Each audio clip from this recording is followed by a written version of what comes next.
Dinner का आयोजन किया गया है। शाम 6 बजे बीजेपी की अहम बैठक होनी है और इसमें बीजेपी के सभी बड़े और दिग्गज नेता शामिल होंगे। इसके अलावा बंगले पर जो बवाल चल रहा है उस पर भी हमारी नजर है, क्योंकि करीब 20 साल के बाद लालू राबड़ी को 10 सर्कुलर रोड वाला आवास छोड़ना होगा। इस पर सियासी बयानबाजी जारी है। आगे बात करेंगे सोना तस्करी के बड़े रैकेट के खुलासे की और आखिर में हम बात करेंगे बिहार में शुरू हुए कोल्ड अटैक की। तो चलिए शुरू करते हैं हमारा खास बुलेटिन 9 की 9 खबर।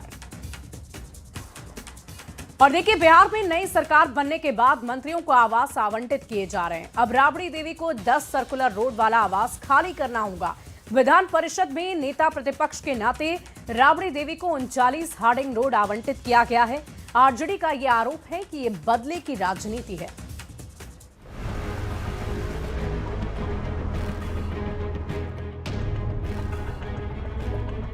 दस सर्कुलर रोड पटना का वो सरकारी बंगला जिसकी पहचान करीब 20 साल से लालू परिवार के राजनीतिक और सरकारी पते के रूप में रही है। इस बंगले ने चुनाव में आरजेडी की जीत का जश्न देखा है तो हार का सन्नाटा भी। इसने छठ की छटा देखी है तो बिहार की राजनीति में बनते बिगड़ते राजनीतिक समीकरण भी देखे हैं। लेकिन अब लालू परिवार का पता बदलने जा रहा है। अब राबड़ी आवास के तौर पर आरजेडी की सत्ता का केंद्र 10 सर्कुलर रोड नहीं होगा।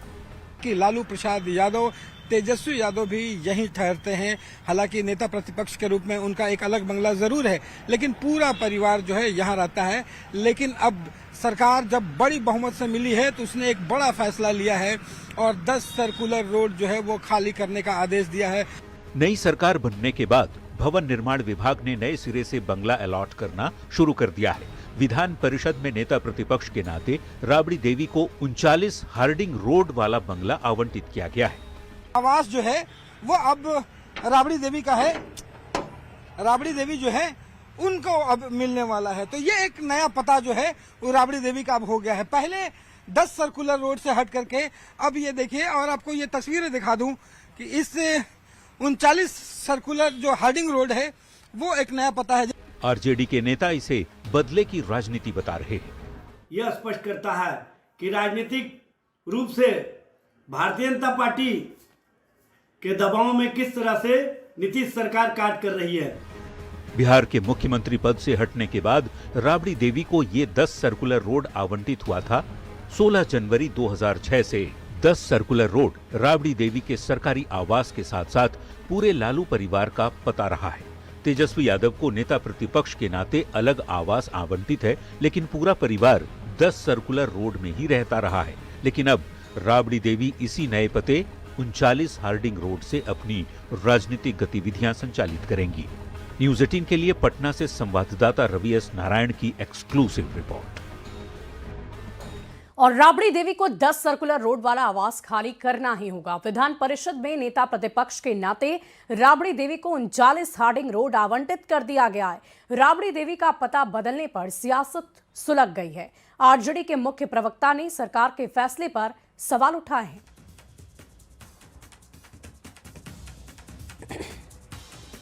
चुनाव के परिणाम से इस आवास को कोई मतलब नहीं है।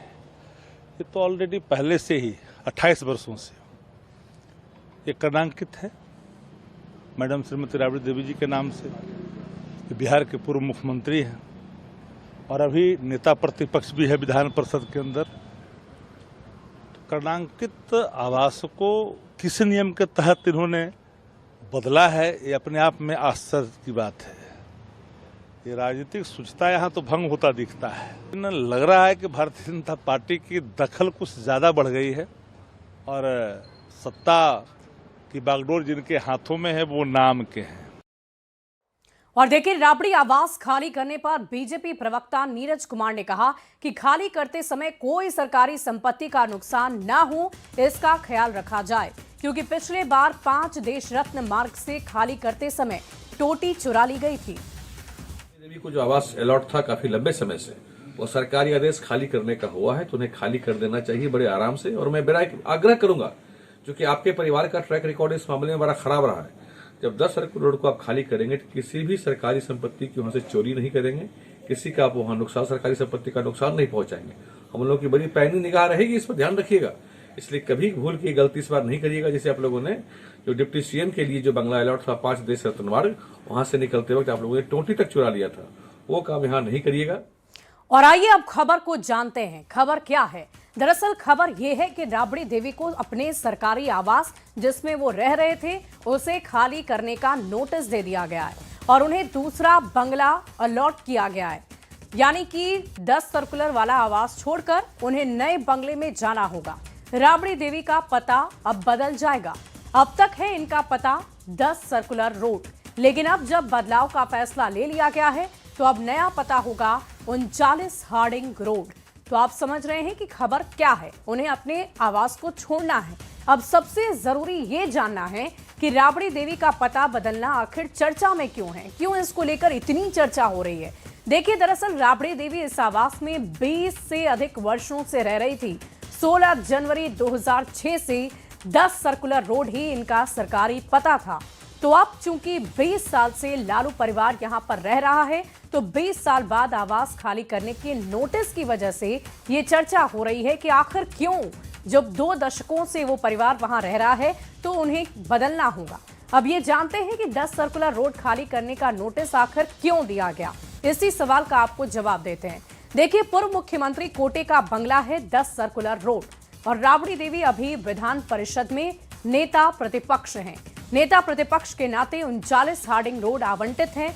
मंगलवार को बिहार के भवन निर्माण विभाग ने मंत्रियों के साथ साथ बिहार विधान परिषद राबड़ी देवी के लिए भी नए आवास का आवंटन कर दिया है। भवन निर्माण विभाग की तरफ से औपचारिक पत्र भी इस बाबत जारी कर दिया गया है।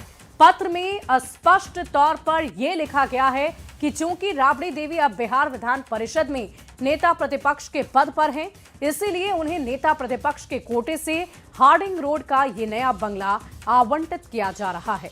तो देखिए, सरकारी आवास किस आधार पर आवंटित होता है ये भी आपके लिए जानना महत्वपूर्ण हो जाता है। 10 सर्कुलर रोड बंगला पूर्व मुख्यमंत्री के कोटे का है। नियमानुसार जब कोई नेता पूर्व मुख्यमंत्री के पद से हटकर किसी अन्य संवैधानिक पद जैसे कि नेता प्रतिपक्ष पर चला जाता है तो उसे उसी पद के अनुसार नए आवास आवंटित कर दिया जाता है और पुराना बंगला उन्हें खाली करना होता है। और यही वजह है कि राबड़ी देवी को भी ये नोटिस भेजा गया है। बढ़ते आगे, इस वक्त की बड़ी खबर आ रही है। आज जेपी नड्डा के आवास पर बीजेपी की बैठक है। बिहार चुनाव में जीत के बाद तमाम बड़े नेता जुटेंगे। शाम 6 बजे बीजेपी की अहम बैठक होनी है। बड़ी खबर आपको बता रहे हैं, बैठक में दोनों डिप्टी सीएम शामिल होंगे। बिहार बीजेपी अध्यक्ष और उद्योग मंत्री दिलीप जायसवाल शामिल होंगे। बिहार चुनाव में काम करने वाले सभी प्रवासी नेता शामिल होंगे। बिहार चुनाव में मिली बड़ी जीत के बाद जेपी नड्डा के आवास पर सबका धन्यवाद और स्वागत किया जाएगा और इसीलिए गेट टुगेदर रखा गया है। तो इस वक्त की बड़ी खबर आपको बता रहे हैं, बैठक में दोनों डिप्टी सीएम भी शामिल होंगे। बड़ी जानकारी आपको दे रहे हैं, चुनाव में जीत के बाद ये गेट टुगेदर रखा गया है। इस वक्त की बड़ी खबर, आज जेपी नड्डा के आवास पर बीजेपी की बैठक है। बिहार चुनाव में जीत के बाद तमाम बड़े और दिग्गज नेता जुटेंगे।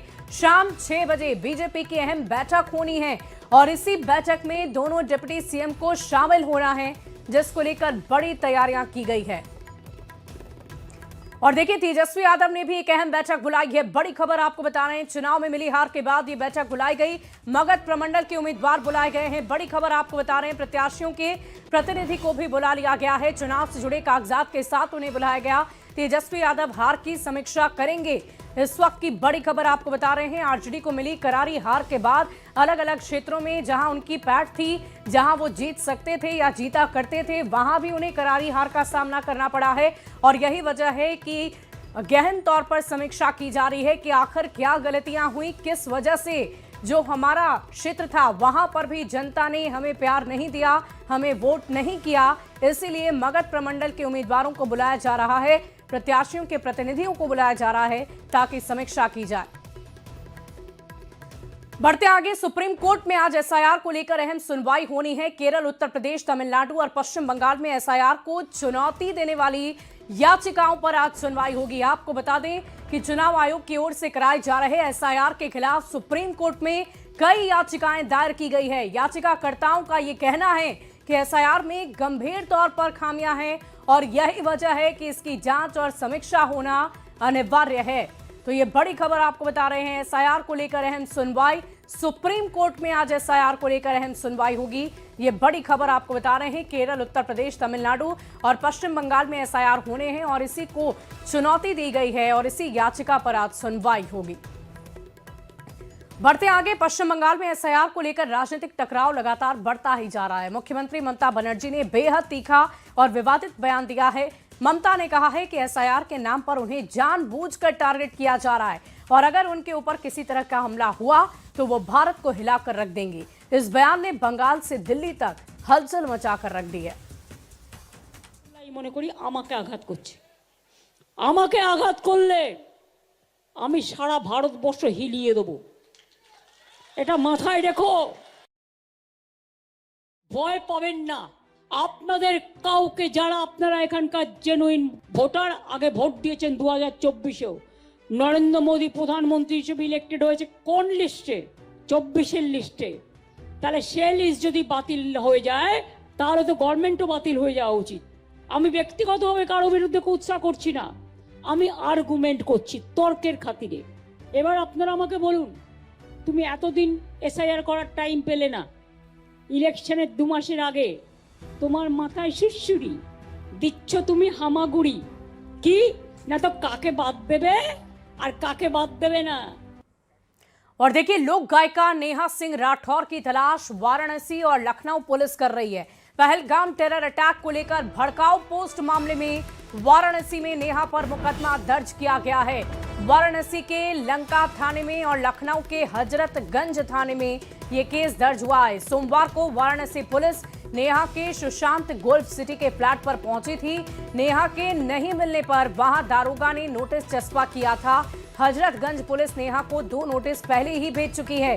तो बड़ी खबर आपको बता रहे हैं, टेरर अटैक को लेकर विवादित बयान देने के बाद नेहा की मुश्किलें बढ़ी हुई है और वो फिलहाल फरार हैं, जिनकी तलाश पुलिस कर रही है।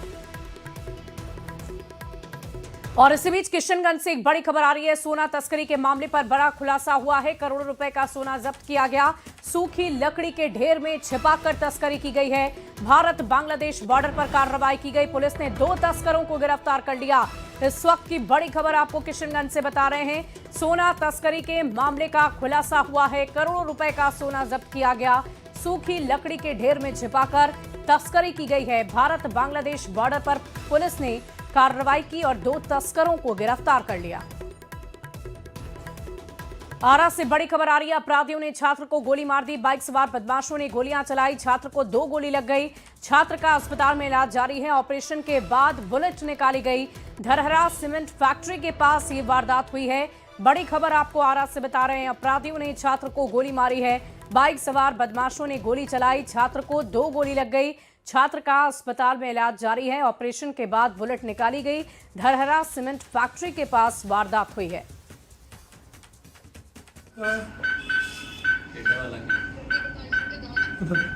एक जमीरा के पास का लड़का है, जमीरा गांव पास में आरा से है। 2 गोली लगी है, एक थाई कमर के नीचे, एक शोल्डर ज्वाइंट पे। तो पूरी तरह से मामला क्लियर नहीं हो पाया है, बट हम लोगों ने गोली निकाल दी है। ब्लीडिंग सिक्योर है। पेशेंट का कंडीशन अभी एट प्रेजेंट स्टेबल है। नवादा से बड़ी खबर आ रही है। साइबर अपराधियों पर बड़ी कार्रवाई। साइबर डीएसपी ने छापेमारी की। 3 साइबर ठगों को गिरफ्तार कर लिया। लोन दिलाने के नाम पर ठगी का आरोप लगा है। छापेमारी से भवानी बिगहा गांव में हड़कंप मच गया है। लोगों को झांसा देकर ठगी का काम करता था। इस वक्त की बड़ी खबर नवादा से आपको बता रहे हैं। साइबर अपराधियों पर बड़ी कार्रवाई की गई है। 3 साइबर ठगों को गिरफ्तार कर लिया गया है।